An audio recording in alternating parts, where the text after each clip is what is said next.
predicción. La predicción de modelos económicos.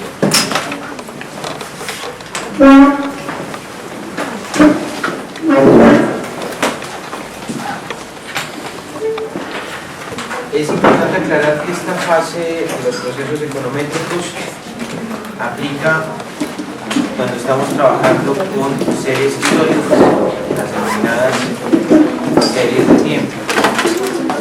Ok, entonces, ese era nuestro modelo Y sub t igual a beta sub 1 más beta sub 2 x sub 2t más en general beta sub n x sub n t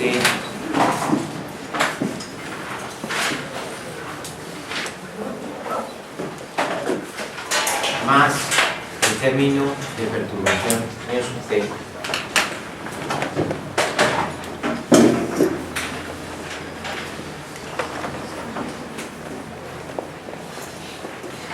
La idea sería establecer unos valores para estas estimaciones puntuales que cumplan con una serie de condiciones tales que nos permitan hacer una adecuada predicción. ¿De acuerdo?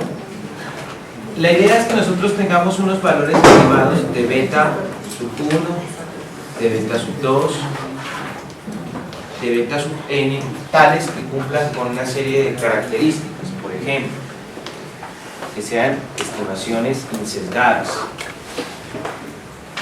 Es muy importante que el estudiante sepa claramente en qué consiste la propiedad de insesgamiento.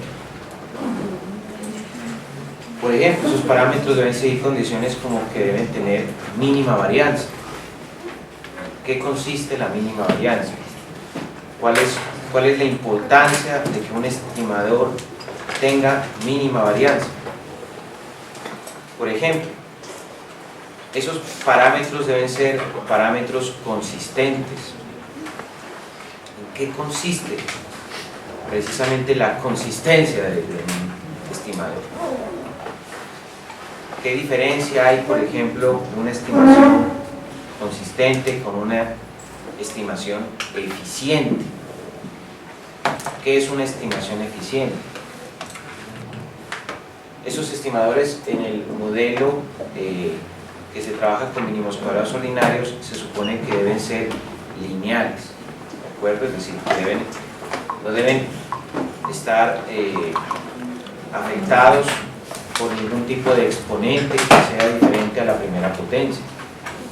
En suma, esos parámetros deben ser parámetros blue o deben ser parámetros medios. Es decir, hablamos de las mejores estimaciones lineales y sesgadas. Las mejores estimaciones, ¿de acuerdo? Entonces, una vez tenemos un método que nos aproxime a ese cálculo de unas buenas estimaciones, es posible que entonces nosotros, habiendo hecho una buena especificación del modelo, por supuesto, es decir, habiendo tenido en consideración la importancia que tiene, por ejemplo, el hecho de que el modelo siga las restricciones a priori, que siga aquellas condiciones que la teoría económica le ha dado a los parámetros, pero también teniendo en cuenta que el modelo tenga una buena capacidad en términos del ajuste de los datos a la función de regresión muestral estimada, teniendo en cuenta, por ejemplo, que el valor del coeficiente R2 nos dé un indicador bastante, lo más cercano posible a 1, para que tengamos una buena capacidad explicativa del fenómeno que intentamos entender, que tratamos de comprender. Y teniendo en cuenta que ese R2 también sea lo suficientemente alto como para garantizarnos una buena capacidad predictiva.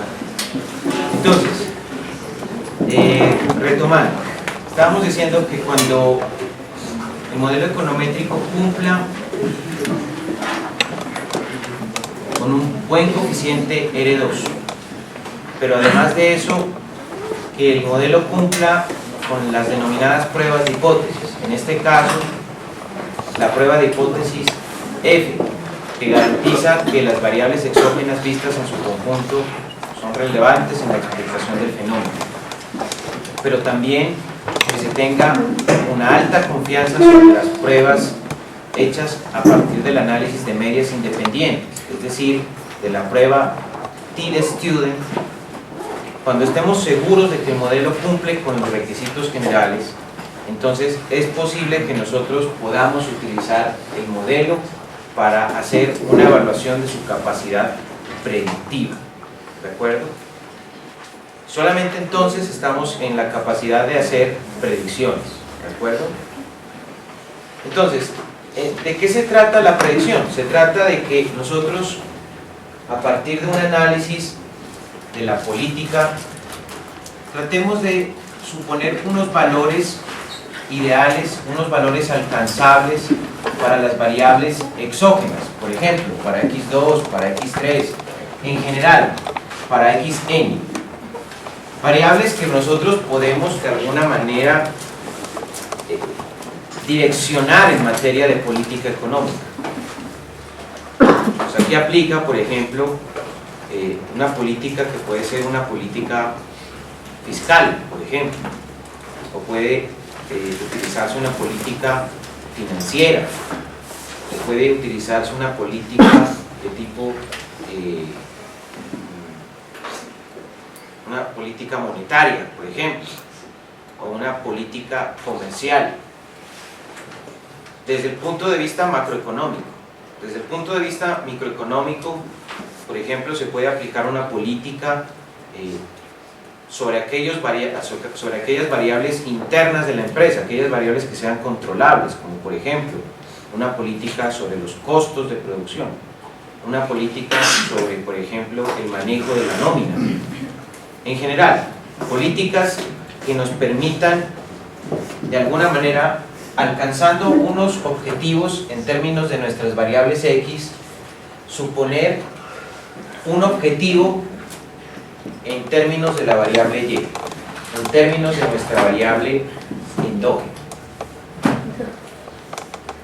Cuando nosotros queremos un objetivo en Y, entonces debemos direccionar ese objetivo en Y haciendo énfasis de nuestras variables X.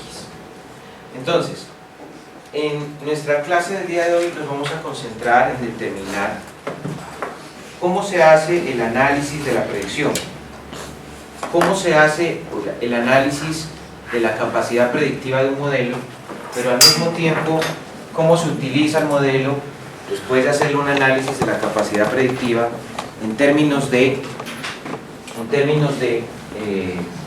un objetivo que sea alcanzable, que sea un objetivo posible. Entonces la clase del día de hoy va a tener casi que 3 componentes.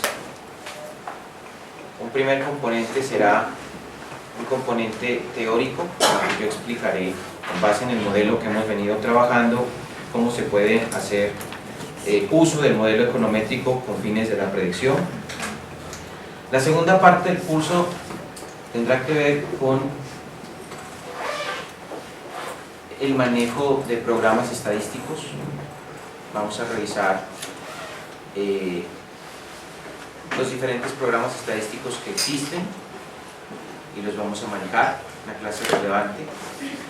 Y como tercero, vamos a revisar los indicadores de predicción contemplados en el libro de Robert Pindyck en el capítulo 13, que nos sirve para determinar si es posible que esa capacidad predictiva sea una capacidad predictiva que tenga buenas condiciones desde el punto de vista estadístico. ¿De acuerdo? Entonces, comencemos sin demora nuestra primera parte. Nuestro modelo econométrico era un modelo explicativo de las importaciones y obtuvimos los siguientes resultados. Por favor, ¿de cuánto nos dio el parámetro beta sub 1? 32.94.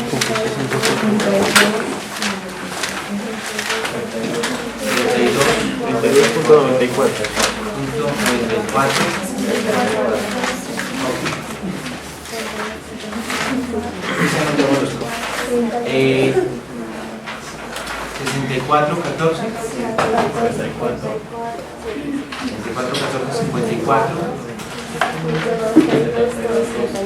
72, 12. Ok.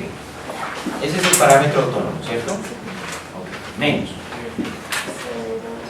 0,47, 02, 47, 08, 51, 20, 519, X, 2T, ¿cierto? Menos. El parámetro beta 3, ¿de cuánto nos dio, por favor? 1.30, 24, 82, 93, 36, 0.72, X, 3. Bueno, este es nuestro modelo econométrico de las importaciones. Entonces, este modelo tiene varias características. Primero, este modelo cumple con las restricciones a priori. Entonces, es un modelo que cumple con las condiciones establecidas por la teoría económica. ¿De acuerdo? Entonces, cumple la primera característica. Segundo, este modelo tiene una buena capacidad explicativa, tiene una alta bondad de ajuste y tiene, por lo tanto, una alta capacidad predictiva. ¿De acuerdo? Tercero, este modelo tiene una buena prueba F, lo que garantiza que las variables exógenas vistas en su conjunto son estadísticamente significativas a la hora de explicar las importaciones, es decir, en su conjunto la devaluación y los aranceles, vistos de manera conjunta, vistos de manera global, vistos de manera colectiva, son estadísticamente significativos a la hora de explicar las importaciones. Cuarto, este modelo tiene que el análisis de la prueba T nos condujo a determinar que tanto la devaluación como los aranceles, individualmente considerados, es decir, individualmente analizados, resultaron ser significativamente explicativos a la hora de son estadísticamente significativos a la hora de explicar a las importaciones. Entonces, en suma, tenemos un modelo que cumple con las tres fases del modelo, las tres fases de la elaboración de modelos econométricos, y puede ser utilizado para fines de su capacidad predictiva. Entonces, es posible que nosotros contemplemos la información original. Atención, entonces, vamos a utilizar el modelo con fines predictivos, ¿de acuerdo? Entonces, digamos que en principio hay dos formas en las que podamos utilizar el modelo. Una primera sería colocándonos unas metas en X2 y unas metas para X3, ¿de acuerdo? Unas metas para X2 y unas metas para X3, es decir, metas que puedan estar dentro de un rango de probabilidad tanto para X2 como para X3, o también una meta puntual, una meta exacta, ¿de acuerdo?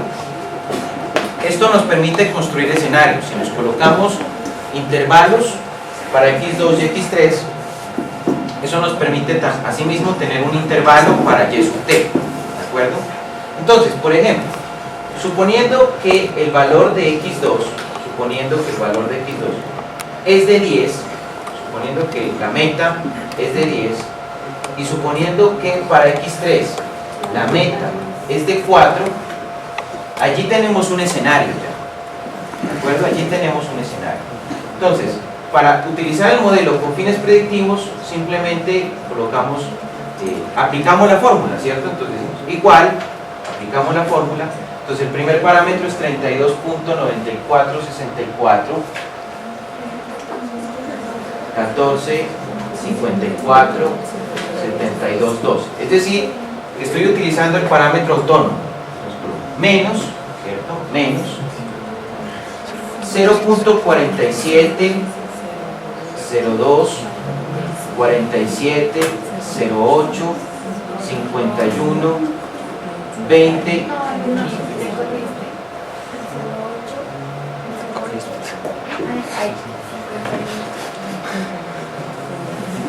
20 519 por, ¿cierto? Por x2, pero el dato que queremos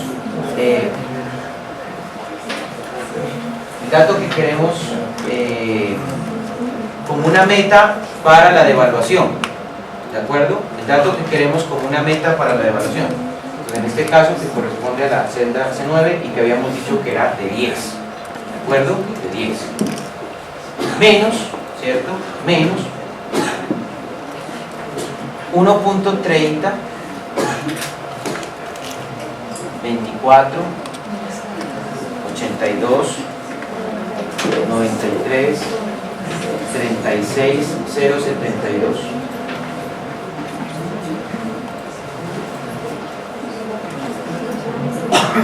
Pero aquí nos queda menos por menos. Bueno, multiplicado entonces por el dato de 4, que es el dato que hemos querido encontrar en los aranceles, ¿de acuerdo? Entonces, eso me permite generar un escenario, ¿de acuerdo? Un escenario. Entonces, eso me permite obtener la predicción de Y sub t, ¿para qué periodo? Para el periodo 2011. Entonces, el dato correspondiente a 2011 para las importaciones, considerando que la devaluación es de 10 y considerando que los aranceles son de 4, corresponde a... ¿cuánto me da eso? 23.03.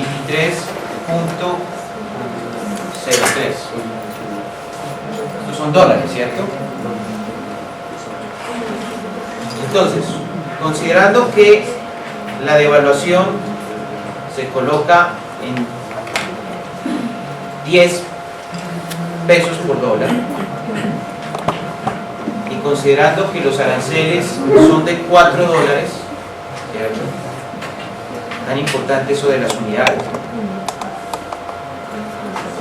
Entonces, las importaciones tienen un valor de 23.03 dólares, ¿de acuerdo? Esa es una posibilidad para utilizar el modelo con fines predictivos, ¿de acuerdo? Como usted se puede dar cuenta, eso depende básicamente de el escenario que hayamos planteado. Aquí estamos planteando un escenario en el que la devaluación es de 10 pesos por dólar, ¿cierto? Y en donde los aranceles son de 4 dólares. En ese escenario yo alcanzo unas importaciones de 23.03 dólares. Pero basta con que yo cambie una de esas condiciones. Por ejemplo, que la devaluación en lugar de ser de 10 sea, por ejemplo, de 12 dólares, ¿cierto? Basta con que esa condición cambie para que mi predicción cambie también. Entonces ya mi predicción no es de 23 dólares, sino que ahora mi predicción, con ese cambio que hemos hecho en la devaluación, que ahora ha pasado a 12 dólares, cambie mi predicción a 22, mi predicción de las importaciones a 22 dólares con 0,9 centavos. ¿De acuerdo? Asimismo, si yo cambiase, por ejemplo, en otro escenario todavía, si yo cambiase el dato correspondiente a los aranceles, que lo teníamos en 4, si este indicador pasara, por ejemplo, a 6, ¿cierto? A 6, entonces nuestra estimación de las importaciones, nuestra predicción para el 2011 de las importaciones pasaría a los $19.48 centavos de dólar, ¿de acuerdo? Entonces, esa es una forma, es un mecanismo para que nosotros hagamos predicción con el modelo econométrico. Cuando nosotros le damos unos valores a las X para obtener, después de esos valores en X, unos resultados en la variable Y, ¿de acuerdo? Entonces, utilizamos la función de regresión muestral estimada suponiendo unos valores deseables para X que nos permitan encontrar un valor que como consecuencia se genere en Y, ¿de acuerdo? Esa es una forma de utilizar el modelo.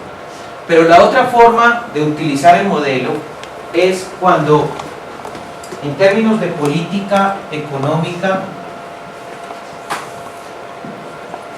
usted se fija un objetivo. Entonces usted dice, yo quisiera tener para 2011 unas importaciones de $28 y solamente de $28, ¿de acuerdo? Entonces usted busca un escenario en donde las importaciones sean exactamente de $28. Hay un objetivo, hay un target específico de importación que se busca. Hay un target específico. O sea, nosotros buscamos específicamente que las importaciones sean de 28. Específicamente. Ahora, para alcanzar esta meta de importaciones de 28, pueden haber N combinaciones entre devaluación y aranceles. Pueden haber N combinaciones. ¿De acuerdo? Un sinnúmero de combinaciones. Pero el hacedor de política sabe que debe alcanzar ese resultado tratando de utilizar de la manera más eficiente los recursos. Y utilizar de manera eficiente los esfuerzos de política económica significa que yo concentraré mis esfuerzos en aquel parámetro que tenga más impacto, en el parámetro que tenga más incidencia, en el parámetro en el que me cueste menos hacer un esfuerzo en la variable X, pero que tenga mayor incidencia, mayor impacto. Y a eso es a lo que los economistas le llamamos política de focalización. Eso probablemente lo miren ustedes en sus cursos de planeación económica. Porque es que la planeación económica tiene que ver con el diseño de política económica. Una materia, a mí me parece que es una de las materias más importantes que los economistas tienen para formarse como tal. Planeación económica. Y esa planeación económica no solamente tiene que ver con aspectos de índole macroeconómica. En una empresa se puede hacer política económica. Una empresa puede buscar un resultado, por ejemplo, de ventas. ¿Cuáles son las ventas que esperamos para el próximo año? Entonces la empresa se puede colocar un propósito en ventas y la preocupación de esa empresa a nivel microeconómico sería tratar de explicar de qué factores dependen las ventas en una empresa. Una empresa puede tratar de explicar de qué dependen sus utilidades, por ejemplo. Yo no creo que a un empresario se le pase por alto tratar de comprender de qué dependen sus utilidades, sus beneficios. Y eso se puede hacer mediante una estimación econométrica, e incluso usted puede, como analista económico, sugerirle diferentes escenarios para esas utilidades. Y conociendo él esos escenarios, él se puede anticipar y tomar decisiones para alcanzar un resultado deseado. Entonces, debe entenderse que esta herramienta es muy importante para hacer consultoría. Y esto no es, esta consultoría es un trabajo complejo y es un trabajo muy importante.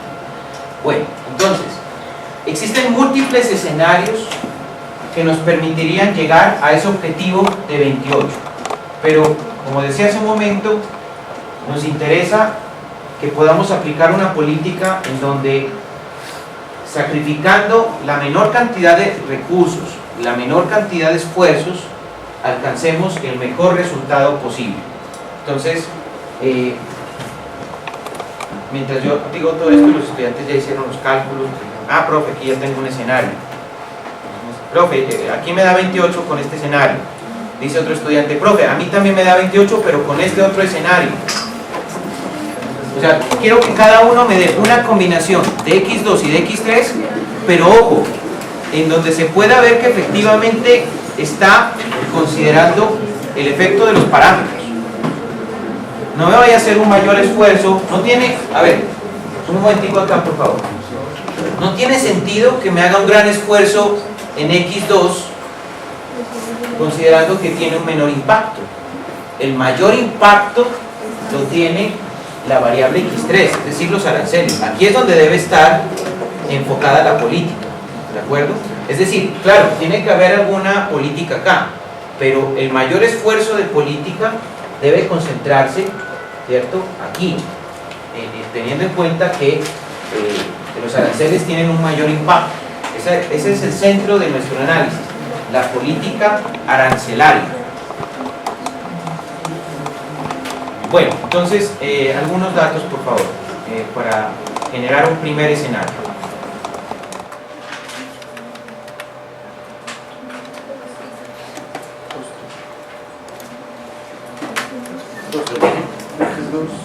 Listo.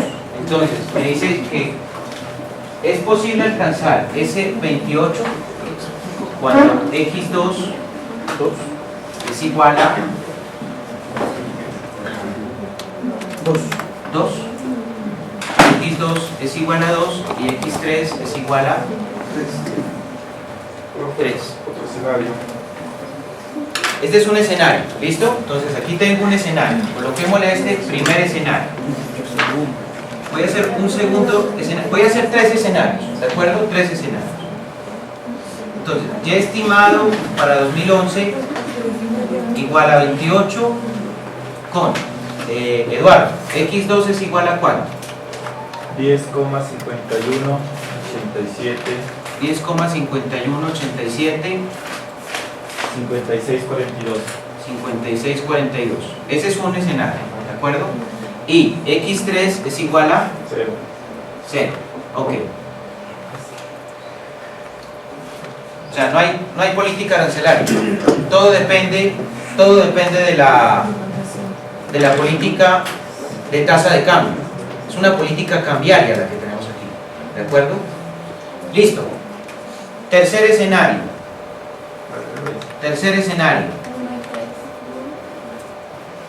Entonces, tenemos un resultado de 28, X2 es igual a 1 y X3 es igual a 3.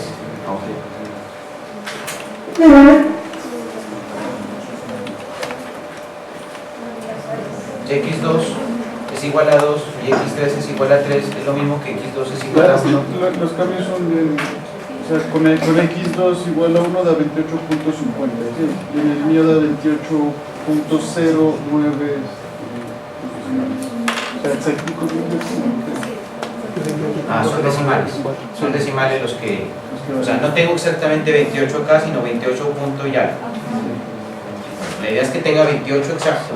Sí, escucho. Con X2 igual a 0. X2 igual a 0, bueno, vamos con un cuarto, dejémoslo como último escenario. Entonces, 2011, para tener importaciones de 28, X2 es igual a 0. Ajá. X3 3,79, 76, 80, 89, 1. 3.79, 76, ajá, 80, 80, 89, 1. 89, 1. Listo, ok. Entonces, una de las tareas que debe agenciar el hacedor de política económica es analizar las diferentes posibilidades en términos de escenarios que el investigador tenga a la mano, ¿de acuerdo? El hacedor de política se plantea, yo quiero tener como un objetivo alcanzar unas importaciones de 28 y tengo un sinnúmero de escenarios. ¿Cuál es el escenario en el que aprovecho mejor los recursos? ¿De acuerdo? ¿Cuál es el escenario en donde tengo un mejor aprovechamiento de los recursos? Bueno, ustedes vieron una materia que se llama álgebra de matrices y programación lineal, ¿cierto? Ok. Entonces, Leticia, veamos qué pasa en Excel. Utilizamos el modelo econométrico con programación lineal, ¿de acuerdo? Entonces, lo que voy a hacer es simplemente voy a borrar todos estos escenarios. Voy a borrar esos escenarios. Este también lo voy a borrar, ¿de acuerdo? Chao, este escenario. Bueno, me voy a quedar con este dato, con una de las combinaciones. Me voy a quedar con una de las combinaciones, ¿de acuerdo? Este es el ejercicio que tenemos en Excel, ¿de acuerdo? Este es el ejercicio hecho en Excel. Vamos a aplicar una de las combinaciones que ustedes mismos han sugerido, ¿de acuerdo? Ustedes mismos han sugerido. Entonces, planteemos, por ejemplo, una combinación en x igual a 2, x igual a 2, pero reemplacémosla aquí, ahí me queda 2, y aquí me dice que otra combinación es igual a 3, ¿de acuerdo? 2 y 3, y borramos esto. Entonces, la combinación entre x2 igual a 2 y x3 igual a 3 no me da 28 exacto, no me da el 28 exacto. Entonces voy a colocarme como función objetivo, atención, como función objetivo voy a colocar utilizando el modelo econométrico, una restricción en términos de que esto me dé igual a 28 sujeto a datos positivos en x2 y en x3, sujeto a un dato positivo en x2 y en x3, ¿de acuerdo? ¿Sí se acuerdan de los métodos de programación lineal en álgebra de matrices? El método, el simplex es un poco elemental, pero más o menos por esa línea, ¿de acuerdo? ¿Sí? Entonces, vamos por favor a la herramienta datos, y en la herramienta datos me voy a la herramienta solver. ¿Estamos aquí en parámetros solver, por favor? ¿Sí, chicos?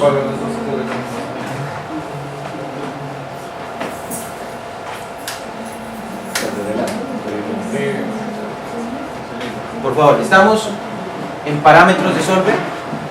¿Sí? Bueno, ok. Entonces, lo que voy a hacer cuando dice establecer objetivo, es señalar esta celda. Esta es mi celda objetivo. La voy a señalar, ¿de acuerdo? Señalo mi celda objetivo. Esta es mi celda objetivo, ¿de acuerdo? Esta es mi celda objetivo. Y le voy a colocar dice valor de, y ahí escribo 28, que es el objetivo que yo busco, pero exacto, el 28 exacto en términos de las importaciones. Es que yo no quiero unas importaciones de 28.09, yo quiero unas importaciones exactas de 28, ¿de acuerdo? Entonces le escribo allí 28, cambiando las celdas de variables.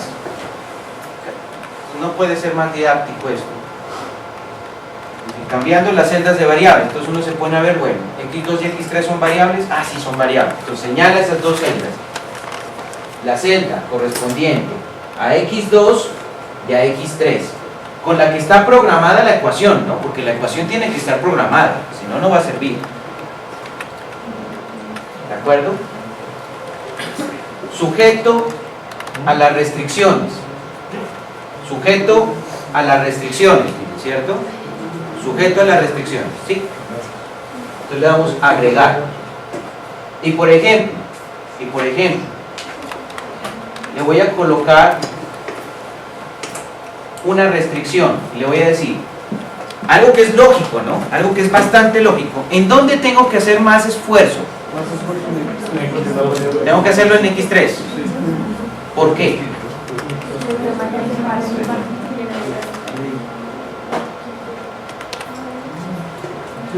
Suponiendo que tengo que hacer el esfuerzo en x3. Pero con x3 tengo un impacto de 1.3 y con x2 tengo un impacto de 0.47. Pero coloquémosle que debo concentrarme en x3. ¿De acuerdo? Entonces, le voy a decir, primera cosa, dato de evaluación debe ser mayor o igual que 0. Ese resultado debe ser mayor o igual que 0. ¿De acuerdo? ¿Sí me sigue? Mayor o igual que 0. Es decir, con eso estoy asegurando que aquí no me vaya a dar un dato negativo. ¿Sí? También voy a aplicar ese mismo concepto para x3. Entonces le digo, agregar. Y entonces para x3 le voy a decir que ese dato que tengo allí tenga que ser mayor o igual que 0. De los mismos de los mismos productores de x2 mayor igual que 0, viene ahora este verano que x3 es mayor o igual que 0 también. ¿Listo? Agregar. Y de los mismos productores vamos a colocarle que x3 sea mayor o igual que x2, porque ustedes me dicen que debemos enfocarnos es en la política arancelaria. Entonces le damos a aceptar. Entonces, en suma, lo que quiero es alcanzar un objetivo en las importaciones de 28, teniendo en cuenta que la devaluación debe ser positiva, que los aranceles deben ser positivos, pero que quiero que el esfuerzo se concentre más en los aranceles que en la devaluación. Aquí vamos uniendo varias cosas. Sí, estamos al día. Le damos resolver. Solver encontró una solución. Se cumplen todas las restricciones y condiciones óptimas. Entonces, aquí usted puede guardar el escenario de política, puede guardar el escenario, pero no lo voy a guardar. Le da aceptar. Y entonces me encuentro exacta, pero exactamente la combinación que quiero, que es en aranceles debo alcanzar un nivel de $3, 0.668846 centavos. Exacto, ese es el nivel que quiero. No sé si hay más decimales de física.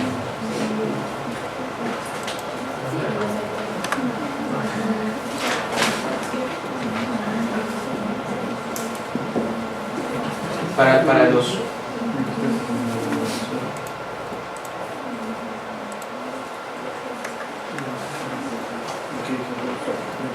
Entonces, exactamente debo alcanzar esta combinación en aranceles y esta combinación en devaluación, y si alcanzo esta combinación exacta esta combinación, alcanzo el 28 en las importaciones. Sí, por favor, sí me siguieron en el ejercicio.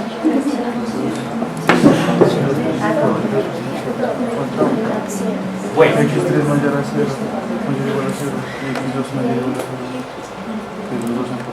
Entonces, Leticia,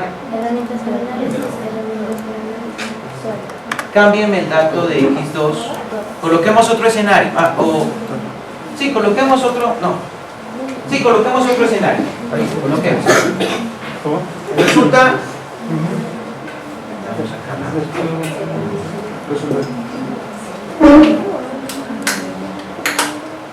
Supongamos que el objetivo de la política no es 28. El objetivo de la política no es 28.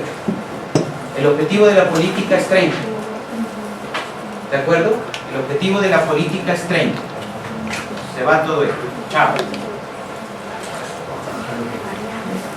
El objetivo de la política es 30. ¿De acuerdo? Entonces, su análisis, a ver, vamos a empezar a hilar fino aquí. Su análisis teórico de teoría económica,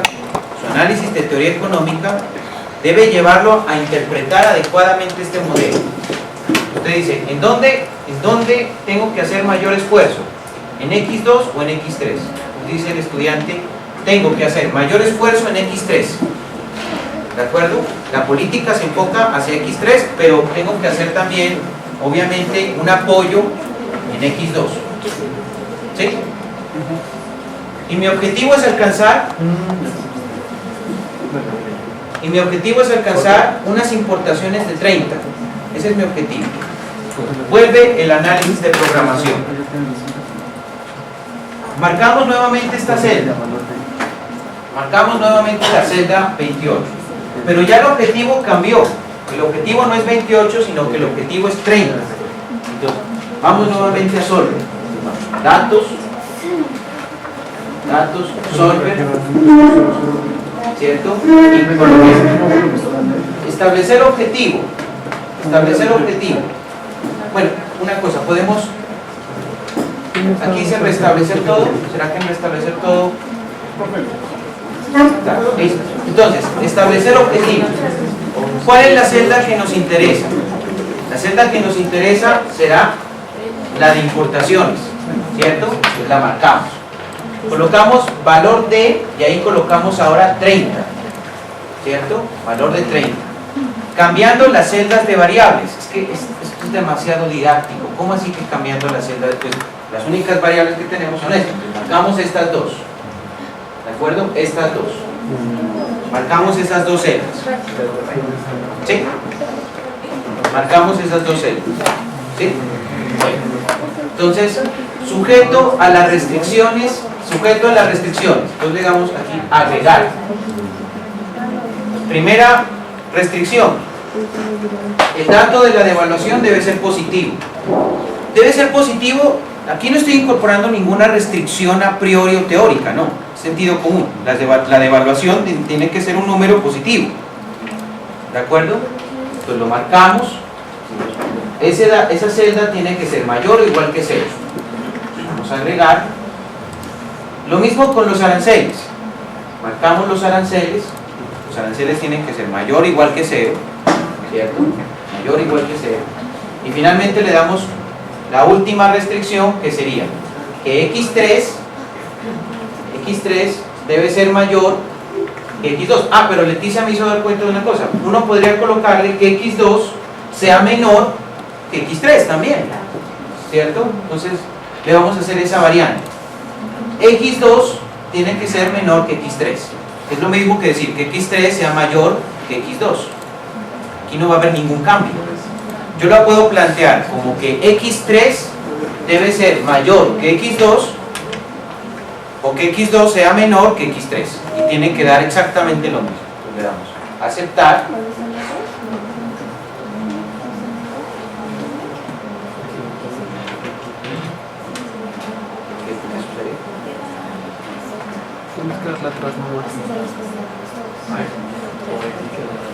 Ya tenemos las restricciones, tenemos la función objetivo, tenemos las celdas variables, le damos resolver. Entonces Solver resuelve. Solver encontró una solución, listo, vamos a aceptar. Perdonémosle sus decimales.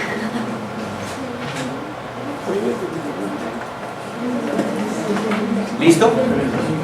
Aunque debería ser de 30 exacto. Bueno, perdonémosle eso a Bill Gates.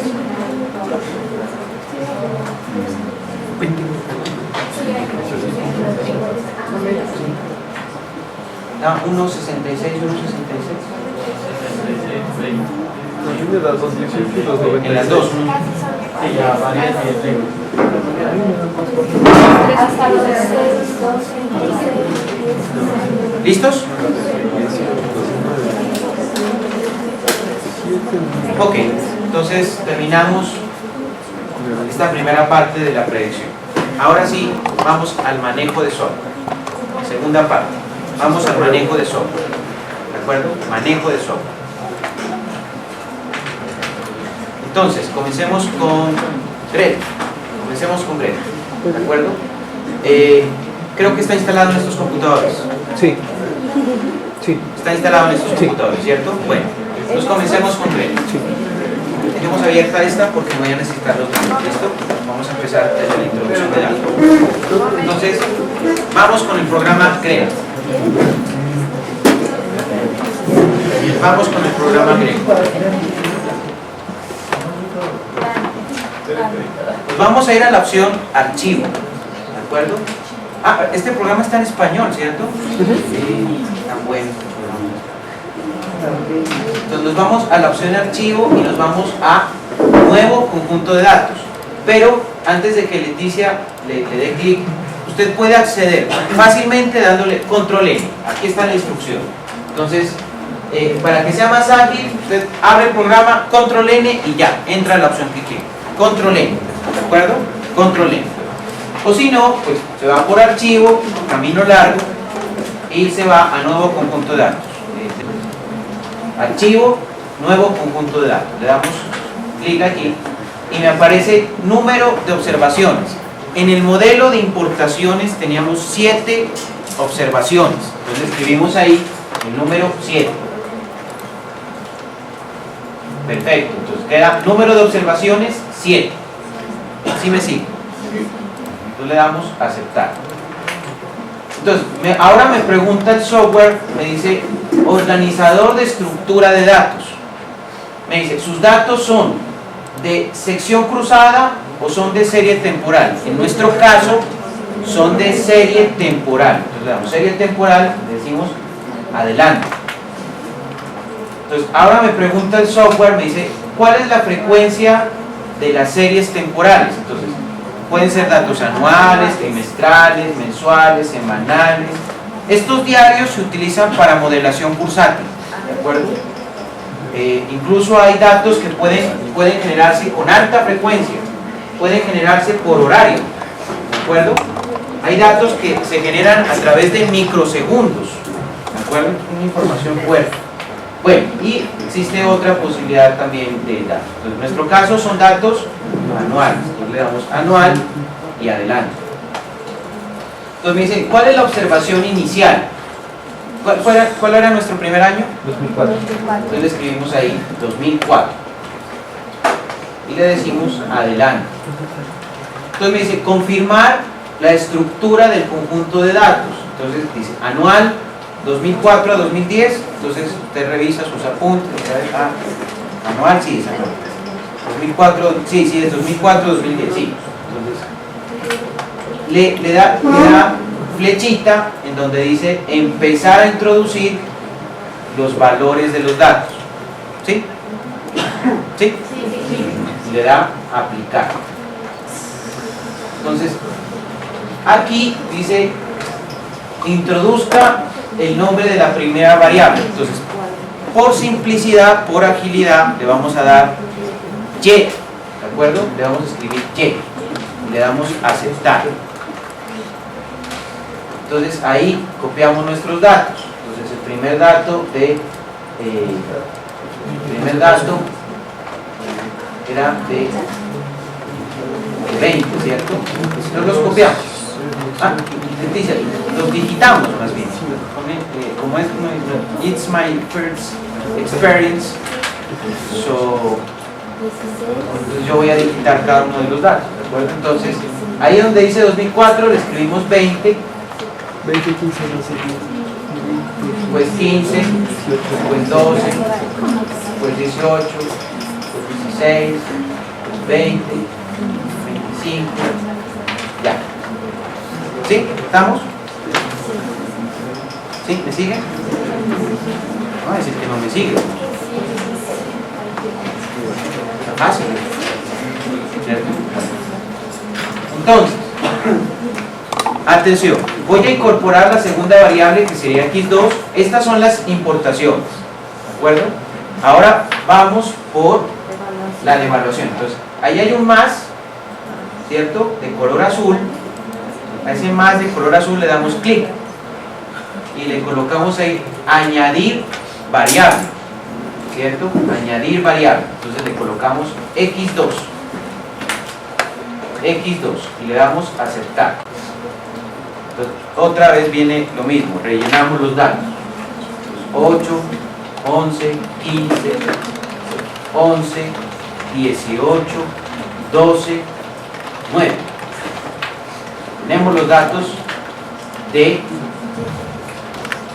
la devaluación. ¿Sí? ¿Me sigue? Otra vez vamos al más de color azul y añadir variables. Entonces escribimos ahí x3 y le damos aceptar. Entonces, ahora le escribimos 7, 9, 10, 9, 7, 5 y 3. Metemos todos los datos, pero ya, lo de matrices ya. Ahora vienen unas cositas de cálculo diferencial. Entonces, ya tenemos metidos los datos. Entonces le damos visto verde. Le damos visto verde allí. Bien importante darle ese visto, porque automáticamente le damos ese visto. En la hoja de trabajo atrás los datos ya aparecen, ¿de acuerdo? Entonces ya puedo cerrar el editor de datos, lo puedo cerrar y ya tengo los datos aquí metidos. Entonces, démosle un clic en Y, démosle un doble clic en Y, ahí aparecen los datos ya guardados, ¿sí?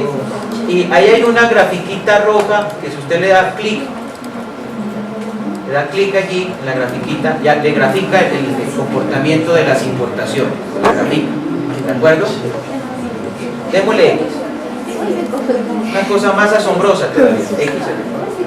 Marcamos la variable x2, la abrimos x2, le vuelve a dar el grafiquito allí, otra vez la grafica, ¿de acuerdo? Bueno, entonces vamos a aprender a renombrar variables. Bueno, a renombrar no, sino a colocarle rótulos a las variables, ¿de acuerdo? Entonces le damos en Y, me ubico en Y y le doy clic derecho y le voy a colocar allí editar atributos. Entonces me coloqué, ahí está sombreado el 1, clic derecho, editar atributos. Entonces le damos clic en editar atributos y aquí dice nombre, dice Y. Aquí la puede renombrar si quiere, pero yo le aconsejo que no lo haga. Aquí le puede colocar qué variable se trata, entonces colóquele aquí, colóquele así, le digo. Estas son las importaciones.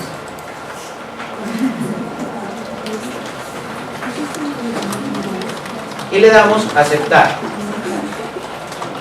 Entonces ahí aparece Y, estas son las importaciones, para que no se olvide. Es que después de tantos años dictando esta materia no se han encontrado casos de tal. Lo mismo para X2, clic derecho, colóquele allí devaluación. Devaluación. Le damos a aceptar. Y en X3 le colocamos aranceles. ¿Listo? ¿Sí? ¿Preparados, por favor? Vámonos a esa opción que dice modelo. Nos vamos a la primera opción. Observe lo que nos faltaría estudiar. Variables instrumentales, otros modelos lineales, variables de dependiente limitada, series temporales, panel, estimación robusta, mínimos cuadrados no lineales, máxima verosimilitud, métodos de momentos generalizados y de ecuaciones simultáneas. Este lo colocan al final por una cosa que usted ya deduce. Más complejos son los de ecuaciones simultáneas.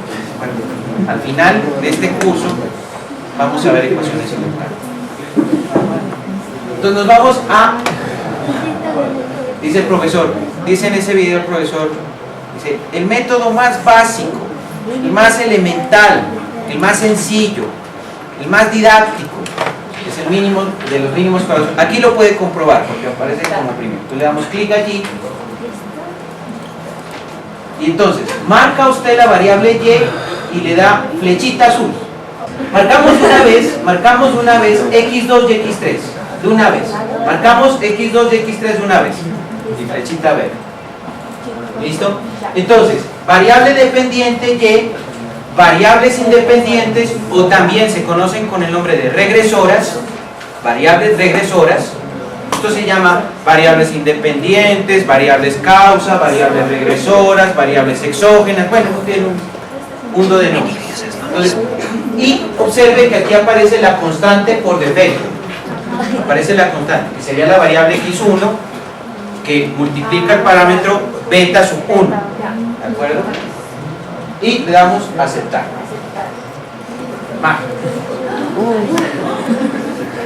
Entonces usted compara, saca el cuaderno y dice, a ver, el parámetro da 32.9464, sí.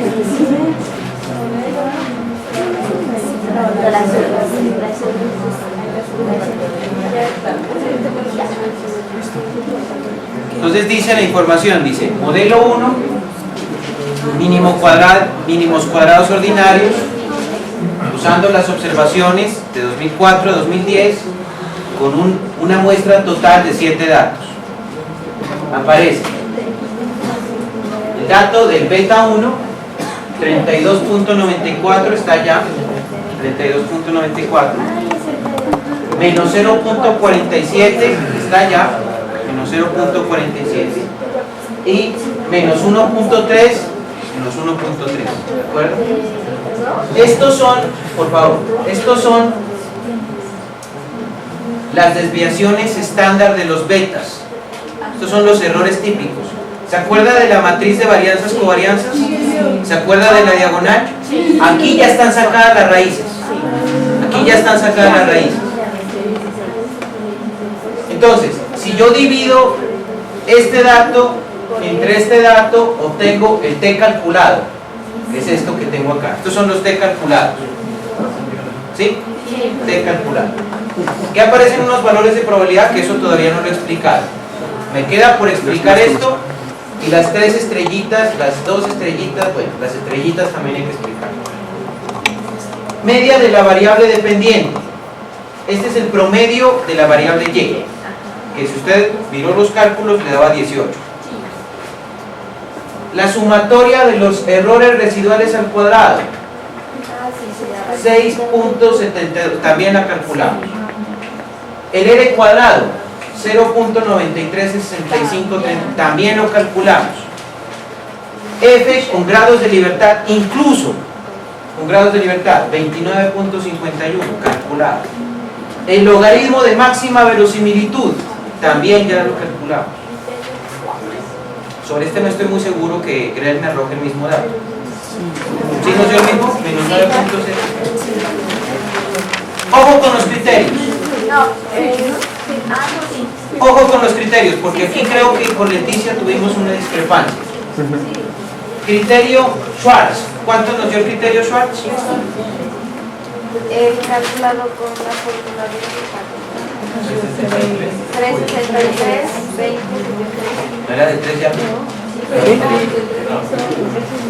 Schwartz, sí. ¿De cuánto nos dio el criterio de información? Ah, es que se lo tenían como una consulta.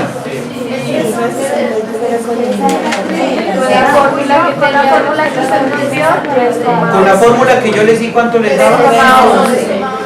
3,1. Entonces aquí ya tiene una discrepancia. 25.42. ¿Listo? No se me vaya, yo le dije que dé un salto de fe en esa clase. No se me vaya a desanimar porque no le acá está utilizando, el software está utilizando otra fórmula para el cálculo de esfuerzo. Aquí hay un coeficiente de error que ese no lo utilizamos. Esta es la desviación típica de la variable dependiente. La desviación típica de la variable dependiente es la desviación estándar de la variable y. Esta es la desviación estándar de la variable y. Esta es la desviación típica de la regresión. Esta es la desviación estándar de y estimado. La desviación estándar de y estimado. Esta sirve cuando usted la eleva al cuadrado para tener el cálculo de la f. Es el numerador de la f, elevado al cuadrado. Esto es el r cuadrado ajustado o corregido por los grados de libertad. Este sí lo calculamos, 0,904805. Nos toca verificar este valor, nos toca sacar este valor p e interpretarlo de la f. Ese no lo hemos sacado. Aquí está el criterio arcaic y este criterio no le va a coincidir con los cálculos. No sé si con Hanan King le coincide, tampoco. No, todos están Y aquí nos queda por ver Turbine Watts. Este software nos queda debiendo una revisión de los criterios de información. Eso es lo que no nos coincide, ¿de acuerdo? No se preocupe por eso, ¿de acuerdo? Por ahora no se preocupe por los criterios. Ok, ¿listos para su primera graficación en tercera dimensión?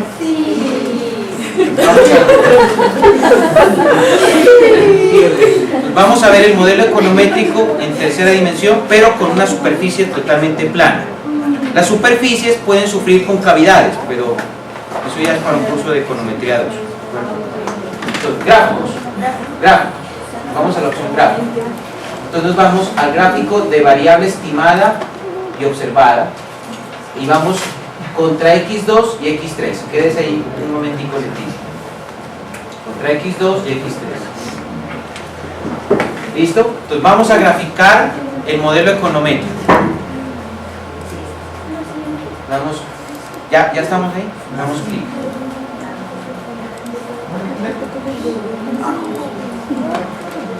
Ok, ¿qué nos falta por sacar aquí? Los residuales, ¿cierto? Los errores residuales. Entonces vamos a sacar los errores residuales. Le damos X y nos vamos a análisis. Nos vamos a la opción análisis. Atención, me voy a la variable, a la opción, análisis. Entonces, al análisis nos vamos a mostrar variable observada, estimada y residuos, la primera. Y aquí me aparece, atención, los datos originales de Y, los datos estimados de y los residuos, que son la diferencia entre el Y original y el Y estimado. Esos son los errores residuales, ¿de acuerdo?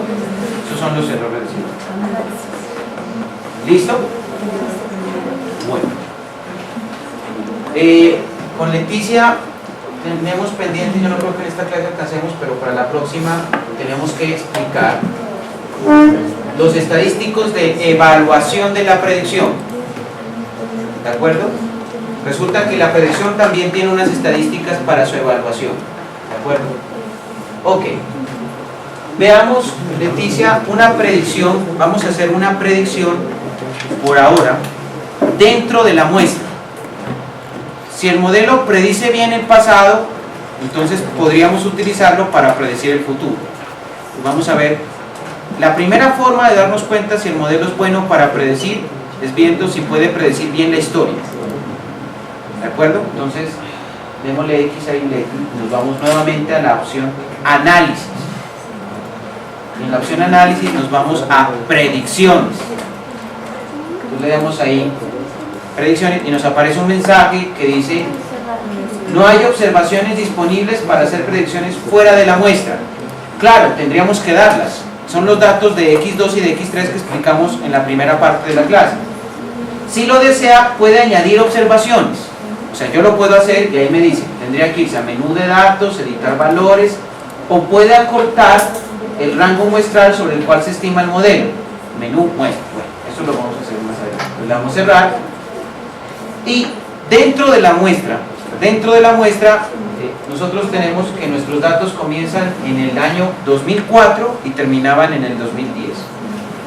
Y voy a hacer una predicción estática, ¿de acuerdo? No voy a hacer una dinámica, voy a jugar con análisis de estática comparativa, micro, ¿de acuerdo? Estática, no vamos a hacer análisis dinámico. Lo voy a hacer al 95% de confianza y lo voy a sentar acá.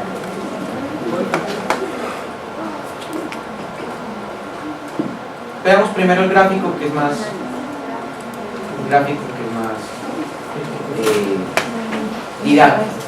Entonces, atención, el dato original de Y es el que aparece en la línea roja. Ese es el dato original. Y nuestra predicción dentro de la muestra es lo que tenemos en color azul. ¿Listo? Entonces uno dice, ¿en dónde lo hizo bien? Aquí lo hizo bien, por ejemplo.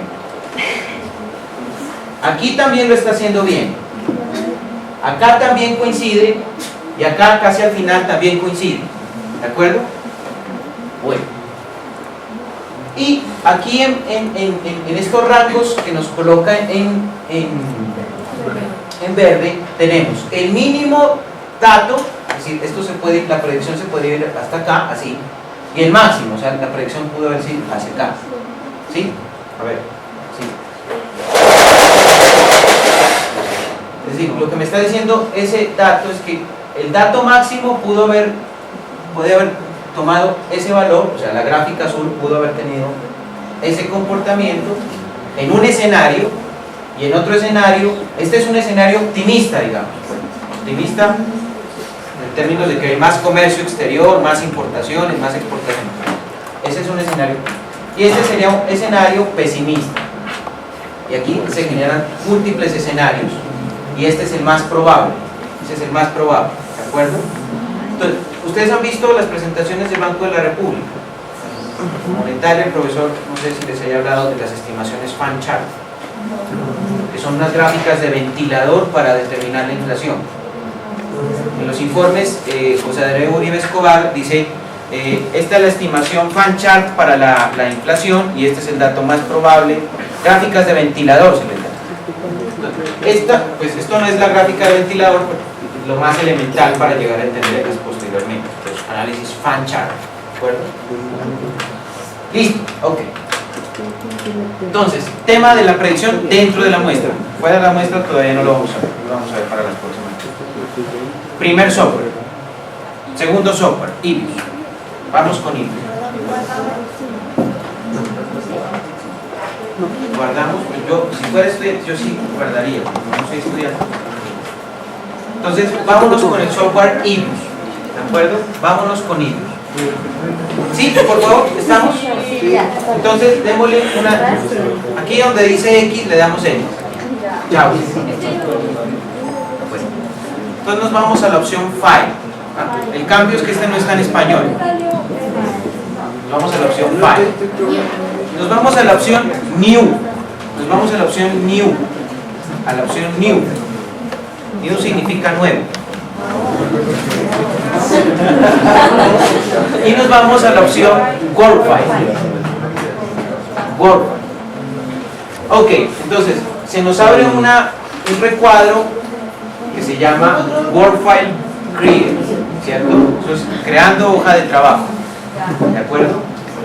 Entonces, en el WordFile tenemos el tipo de datos, la estructura del tipo de datos. Los datos pueden no tener estructura.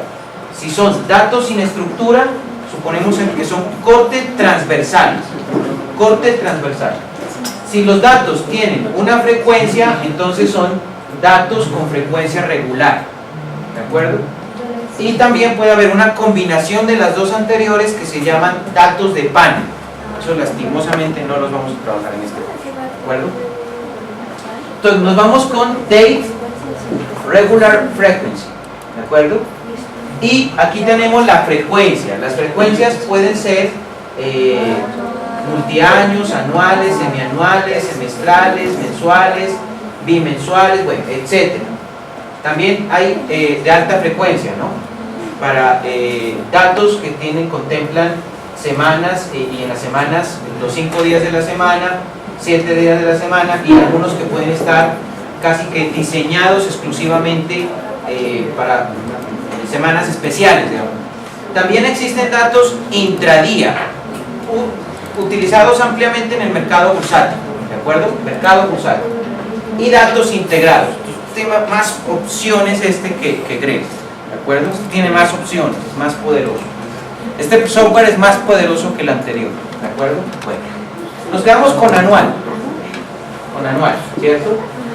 Año de inicio.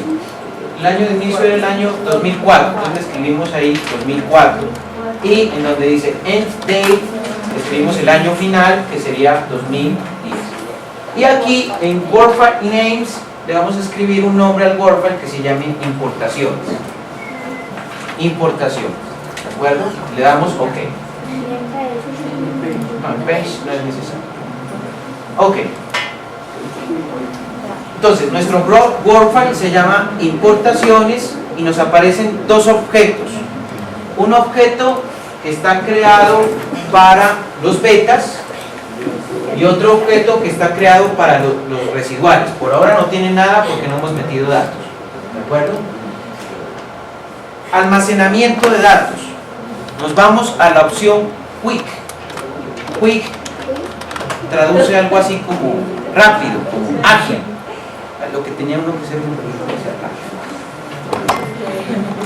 ágil, ¿cierto? Quick. Entonces nos vamos a la opción Quick y nos vamos a la opción Empty Group Edit Series. Eso traduciría algo así como editor de series y grupo vacío, ¿de acuerdo?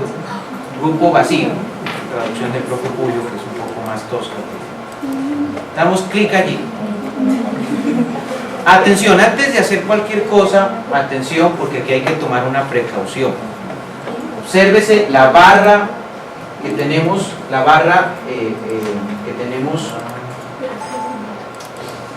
en la derecha, y obsérvese que está abajo. Entonces lo que tenemos que hacer es subirla, ¿de acuerdo? Lo que tenemos que hacer es subirla.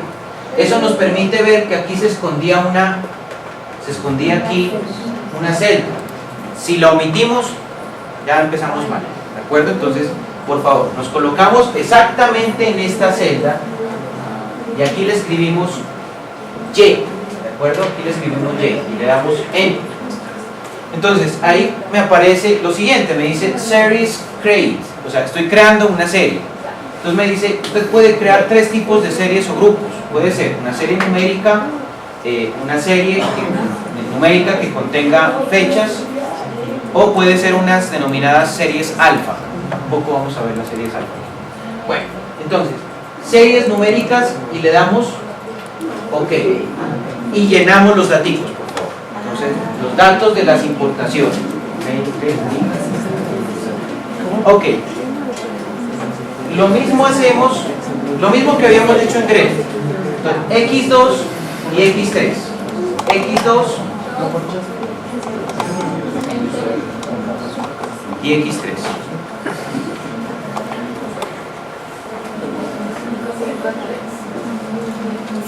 Listo, ok. Ya tenemos los datos metidos dentro de ellos, ¿cierto? ¿Sí? ¿Sí, chicos? Bueno, entonces, lo que vamos a hacer es a los datos les vamos a dar, esto es un grupo ya, porque aquí tenemos un grupo de variables. Entonces vamos a ese grupo le vamos a dar un nombre con la opción Name, ¿de acuerdo? Name. Entonces por defecto nos aparece y dice, pues póngale grupo 1. Yo digo, pues claro, tiene sentido, entonces déjele ahí, por defecto, Growth 01. Entonces, ok, ¿de acuerdo? Listo. Como ya tenemos el grupo, miren los objetos que se han creado en la hoja de trabajo. Ya se creó la variable Y, ya se creó la variable X2, la variable X3 y el grupo. Entonces cerramos. Y si yo quisiera abrir la variable X3, le damos simplemente clic en X3 y ahí tenemos a la variable registrada. ¿De acuerdo? Si yo quisiera abrir el grupo, entonces le damos clic en el objeto grupo y ya rescato mi grupo original. ¿De acuerdo? Ok, démosle X de X al grupo. Ok. Estimación de modelo econométrico con IBIOS. estimación de modelo econométrico con IBIUS. Entonces nos vamos a la opción Quick. Vamos a la opción Quick. Y dentro de la función Quick nos vamos a Estimate Equation. ¿De acuerdo? Estimate Equation. Le damos clic en Estimate Equation. Y se nos abre un cuadro que se llama Equation Estimation, ¿cierto? Aquí, entonces, en Equation Estimation vamos a hacer lo siguiente, por favor. Primero se lista la variable endógena. Entonces colocamos nuestra variable endógena que se llama Y, ¿de acuerdo? Le damos un espacio. Luego le listamos la letra C, y esa letra C nunca la tenemos que utilizar para una variable, porque siempre la vamos a reservar para los coeficientes, ¿de acuerdo? Y después de los coeficientes van las variables X. Entonces, en nuestro caso iría la variable X2, que son la devaluación, y X3, que son los aranceles. Dice Estimation Settings, ¿de acuerdo? Entonces dice, el método, atención, el método es los mínimos cuadrados ordinarios, least squares, ¿de acuerdo? Pero observe todos los métodos que nos toca estudiar. Estos son todos los métodos que hay que estudiar, ¿de acuerdo? Todos los métodos que hay que estudiar. Hay muchos. Entonces el estudiante dice, ¿y cuál estamos estudiando, profe? Este, el primero, el más sencillo. Mínimos cuadrados ordinarios. Este. Damos clic allí. Y esta es la muestra de datos, ¿no? Del 2004 al 2010. Entonces le damos a aceptar. Y tenemos la hoja de resultados. Esta es la hoja de resultados. Entonces, comprobamos y decimos, a ver, el beta 1 era 32.94. Sí, es 32. Sí lo calculamos bien. Menos 0.47. Menos 0.47. Menos 1.30. Menos 1.30. Errores estándar. Los que aparecían en la diagonal de la matriz de varianzas covarianzas, ya con su raíz cuadrada. T calculado, que es la división entre el coeficiente y la desviación típica. Y el valor P, que toca explicar qué significa eso. R cuadrado, 0.93, 65. ¿Sí está bien calculado? R ajustado, 0.90, 0.9048. Desviación estándar de la regresión, 1.20. Sumatoria de los residuales al cuadrado. Logaritmo de máxima verosimilitud. F calculado. Promedio de la variable Y, 18. Desviación estándar de la variable Y, 44.2. Atención, atención. Criterio de información ACAIC. ¿Cuánto nos dio en clase? 3.65. Sí nos dio esto. Le dije un salto de fe. Criterio de información Schwartz. Este es el que consultaron los estudiantes. Este. Criterio de información de Hannan King. 3.36. ¿Sí nos dio? Turbin Watson. Este no lo hemos sacado. Más adelante. Entonces, atención. Para los criterios yo confío más en este software. ¿De acuerdo? Por eso les hice calcular esas fórmulas. Porque esas fórmulas son compatibles con este software. ¿De acuerdo? Si mi objetivo hubiera sido que hubieran obtenido los criterios con base en GREL, hubiera empleado otras fórmulas.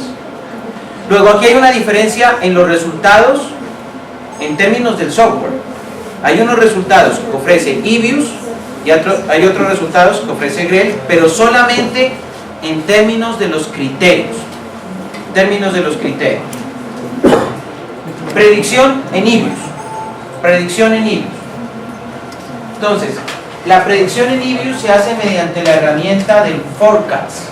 ¿De acuerdo? La predicción en EBIUS se hace mediante la herramienta Forecast. Le damos un clic en Forecast y aquí me dice la variable que usted va a predecir se llamará variable YF, que sería la Y original, pero ahora con la F nos queda Y Forecast, es decir, predicción de las importaciones. Le damos OK. Y aquí está otro gráfico, no sé si la podemos ampliar, Leti. Este es otro gráfico de las importaciones, ¿cierto? Esta es la variable predicha dentro de la muestra.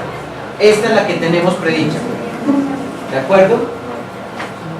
Y aquí el software le incrementa 2 desviaciones estándar hacia arriba y 2 desviaciones estándar hacia abajo. Eso es lo que hace.